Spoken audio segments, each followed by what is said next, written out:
Assalamualaikum warahmatullahi wabarakatuh. Teman-temanku yang dimuliakan Allah, semoga kita selalu dalam keadaan sehat walafiat. Amin ya rabbal alamin. Siapa yang tidak kenal dengan Sungai Nil? Sungai yang terus melimpah airnya, ternyata sungai tersebut pernah juga kekeringan. Sungai tersebut meminta tumbal agar bisa mengalir lagi. Namun bukannya dipersembahkan tumbalnya, Umar bin Khattab malah mengirimkan surat. Lalu bagaimanakah isi surat Umar bin Khattab kepada Sungai Nil? Untuk itu, tonton terus video ini agar tidak terjadi kekeliruan dan salah paham. Dan Sungai Nil memiliki panjang mencapai kurang lebih 6.650 km dan menjadi sungai terpanjang kedua setelah Sungai Amazon. Sungai ini melintasi beberapa negara, yaitu Ethiopia, Zaire, Kenya, Uganda, Tanzania, Rwanda, Burundi, Sudan, dan Mesir.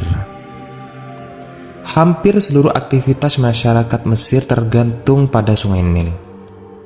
Karena itu, kebanyakan penduduk Mesir tinggal di sekitar Sungai Nil. Hal ini tentu memiliki alasan, karena terjadi pengendapan sejak ribuan tahun lalu. Bagian tepian keadaan Sungai Nil sangatlah subur sehingga cocok dijadikan lahan pertanian. Selain itu, Sungai Nil juga berperan besar dalam hal rute transportasi. Masyarakat Mesir pun menjadi pembuat perahu dan kapal yang terampil. Tak hanya itu, Sungai Nil ini juga memiliki peran penting dalam pembuatan makam-makam monumental seperti piramida Agung Giza. Saking pentingnya Sungai Nil, hadir dalam ahli Mesir kuno sekaligus asisten kurator benda-benda budaya Mesir mengatakan bahwa tidak ada Mesir tanpa adanya Sungai Nil. Bahkan para peneliti mengatakan bahwa Sungai Nil adalah salah satu keajaiban dunia karena tidak pernah mengering dan tidak menghilang. Sungai tersebut juga tidak mengalami perubahan apapun. Hal ini pun membuat para peneliti terheran-heran. Padahal sungai-sungai dengan ukuran dan usia sama seperti Sungai Nil ini mengalami perubahan-perubahan tersebut. Hal ini ternyata ada alasannya. Peneliti dari Dekul Geoscience mengungkapkan bahwa di bawah sungai itu terdapat bagian mantel. Bentuknya seperti sabuk yang berputar di bawahnya, yang juga menjaga sungai tetap di tempatnya dan mengalir melalui wilayah yang sama selama puluhan juta tahun. Sungai Nil ini juga titik fokus orang Mesir kuno, sehingga kalender mereka memulai tahun pada bulan pertama banjir.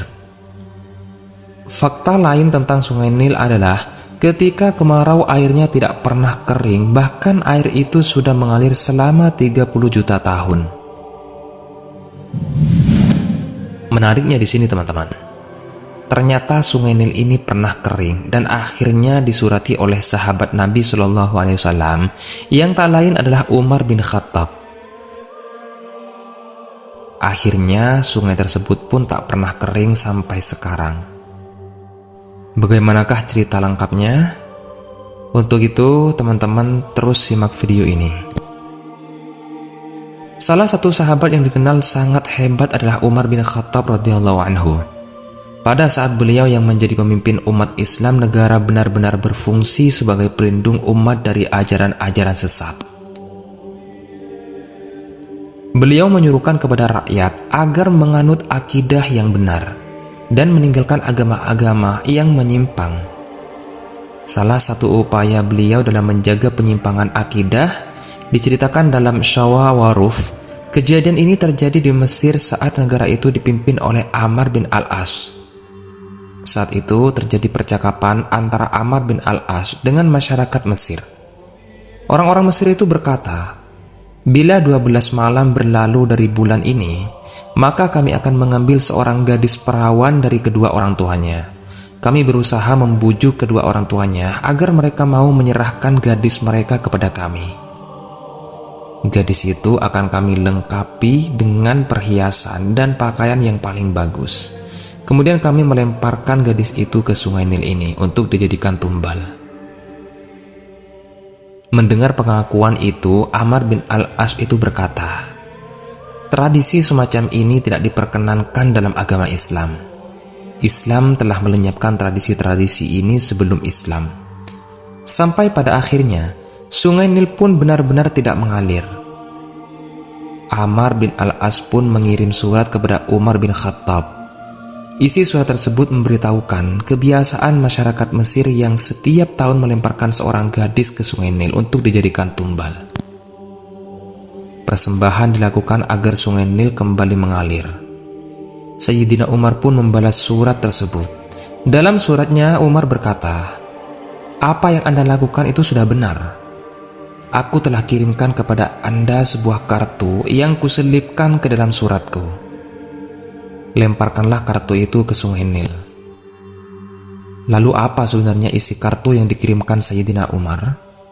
Ternyata Umar bin Khattab menulis sebuah pesan untuk Sungai Nil. Bunyinya kartu tersebut seperti ini, teman-teman. Dari hamba Allah, Umar Amirul Mukminin, ditujukan kepada Sungai Nil dan penduduk Mesir. Amma ba'du. Bila engkau, wahai Sungai Nil, mengalir atas dasar kemauan dan kehendakmu sendiri, maka janganlah engkau mengalir karena kami tidak membutuhkanmu. Tapi bila engkau mengalir dengan perintah Allah yang Maha Esa lagi Maha Perkasa, dan Dialah yang membuatmu mengalirkan air, maka kami mohon kepada Allah agar Dia mengalirkanmu. Ammar bin Al-As pun melemparkan catatan kecil itu ke Sungai Nil. Akhirnya Sungai Nil kembali mengalir. Maka sejak saat itu Sungai Nil tidak pernah kering lagi sampai sekarang ini. Teman-temanku seiman yang dimuliakan Allah, dengan adanya peristiwa itu, tradisi jahiliyah pun sudah berhasil dihancurkan. Mengenai kisah kekeringan sungai ini tak hanya terjadi di masa kekhalifahan Umar bin Khattab. Di masa Nabi Musa alaihissalam, Sungai Nil juga pernah kering. Hal ini diabadikan dalam kitab Qisasul Anbiya karya Ibnu Katsir. Pada masa pemerintahan Fir'aun, Nil tidak mengalirkan air. Mesir dilanda kekeringan, dan banyak penduduk yang kelaparan dan jatuh miskin di situ. Saat itu Nabi Musa alaihissalam sudah berada di tengah-tengah mereka. Bukannya meminta bantuan Nabi Isa alaihissalam, mereka malah menyalahkan Nabi Musa alaihissalam. Beliau dianggap pembawa sial. Dan penyebab Sungai Nil mengering ternyata berawal ketika Nabi Musa alaihissalam meminta Fir'aun untuk menghapuskan perbudakan dan mengizinkan mereka untuk pindah dari Mesir. Tapi Fir'aun tidak menanggapi permintaan Musa alaihissalam. Malahan Fir'aun mengadakan pertemuan dengan rakyatnya, bahkan anak-anak pun turut hadir dalam pertemuan itu. Fir'aun berkata, "Akulah Tuhan kalian. Aku menyediakan semua kebutuhan kalian. Dan lihatlah Musa, ia tak memiliki emas, ia hanyalah orang yang sangat miskin."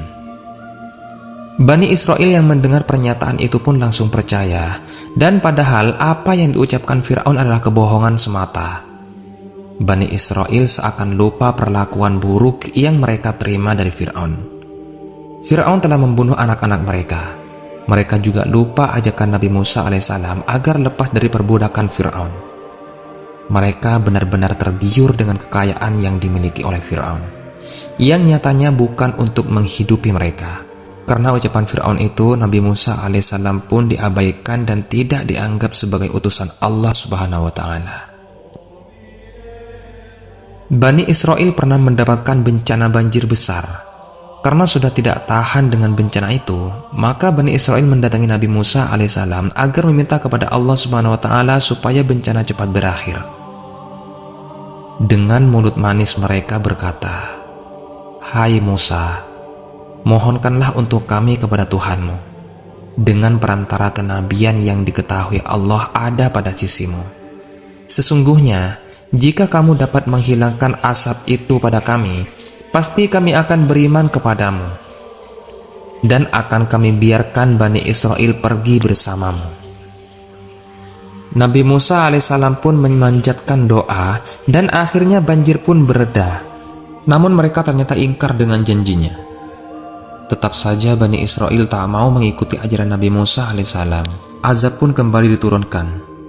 Allah Subhanahu wa Ta'ala mengirimkan kawanan belalang yang memakan tanaman Bani Israel. Mereka pun kelaparan dan akhirnya kembali meminta Nabi Musa alaihissalam untuk berdoa. Mereka berkata, "Hai Musa, mohonkanlah untuk kami kepada Tuhanmu dengan perantara kenabian yang diketahui Allah ada pada sisimu. Sesungguhnya, jika kamu dapat menghilangkan azab itu, dan pasti kami akan beriman kepadamu, dan akan kami biarkan Bani Israel pergi bersamamu." Dan lagi-lagi mereka ingkar. Azab terus-menerus diberikan kepada Bani Israel agar mereka sadar dan beriman kepada Allah Subhanahu wa Ta'ala.